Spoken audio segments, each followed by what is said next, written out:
লালমোহনে ধর্ষকদের শেল্টার এবং নারীকে কুপ্রস্তাব দেওয়া বাবুলই হলেন উপজেলা বিএনপির সেক্রেটারি। বিস্তারিত দেখুন লালমোহন থেকে ফিরে মর্তুজা শরীফের পাঠানো প্রতিবেদনে। ভোলার লালমোহনে জমি বিক্রির টাকা চাইতে গেলে নারীকে মাসে 20,000 টাকায় নিয়মিত রাত কাটানোর কুপ্রস্তাব দেওয়া শফিকুল ইসলাম বাবুল পঞ্চায়েত উপজেলা বিএনপির সেক্রেটারি হিসেবে পুনরায় মনোনীত হয়েছেন।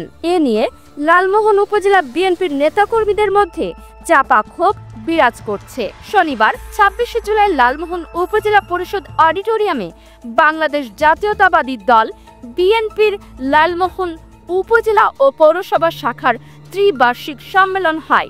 এতে উপজেলা বিএনপির সভাপতি নির্বাচিত হয়েছেন জাফর ইকবাল। এছাড়া পৌর বিএনপির সভাপতি হয়েছেন সাদেক জান্টু, সাধারণ সম্পাদক হয়েছেন বাবুল পাটোয়ারি। স্থানীয় বিএনপি নেতাকর্মীরা জানান, 5 আগস্টের পর থেকে লালমোহন উপজেলা বিএনপির সাধারণ সম্পাদক চাঁদাবাজিকে শিল্পের পর্যায়ে নিয়ে গেছেন। আওয়ামী লীগের নেতাদের শেল্টার দেওয়া এবং চর দখল সহ চাঁদাবাজি করে শত কোটি টাকা উপার্জন করেছেন।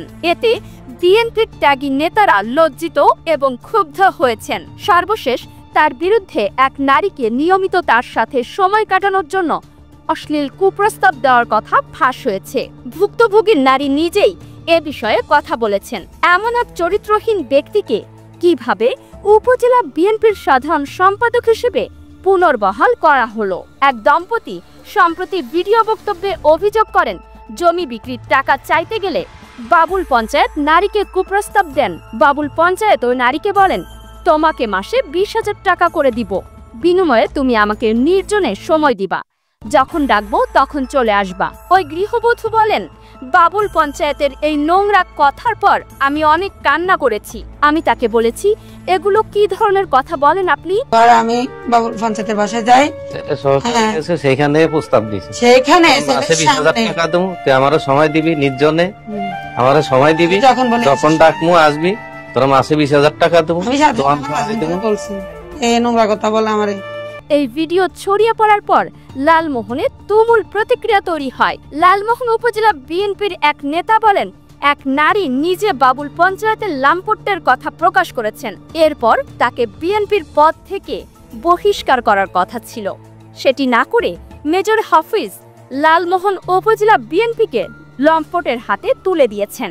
আমরা এসব বিষয় বিএনপির হাইকমান্ডে জানাবো, ভারপ্রাপ্ত চেয়ারম্যান তারেক রহমানকে জানাবো। লালমোহন উপজেলা বিএনপিকে আমরা কোনো লম্পটের হাতে তুলে দিতে পারি না। শামীম হাসান নামের এক বিএনপি কর্মী বলেন, 5 তারিখের পর থেকে দখলদারি ও চাঁদাবাজির বিপুল অভিযোগ রয়েছে বাবুল পঞ্চায়েতের বিরুদ্ধে। লালমোহনে ধর্ষকদের পাহারাদার হিসেবেও দায়িত্ব নিয়েছেন তিনি। ওয়েস্টার্ন পাড়ায় গভীর রাতে ধর্ষণের ঘটনা ঘটার পর তিনি ওই নারীকে হুমকি দিয়ে শ্লীলতাহানির মামলা করতে বাধ্য করেছেন। ধর্ষকদের মধ্যে মাত্র একজন গ্রেফতার হয়েছে, বাকিরা মুক্ত বাতাসে ঘুরে বেড়াচ্ছে।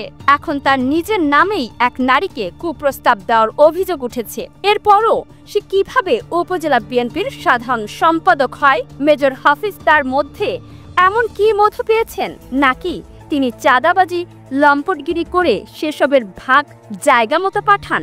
এসব প্রশ্নের উত্তর আমরা খুঁজব পরবর্তী কোনো প্রতিবেদনে। চোখ রাখুন অগ্রযাত্রায়।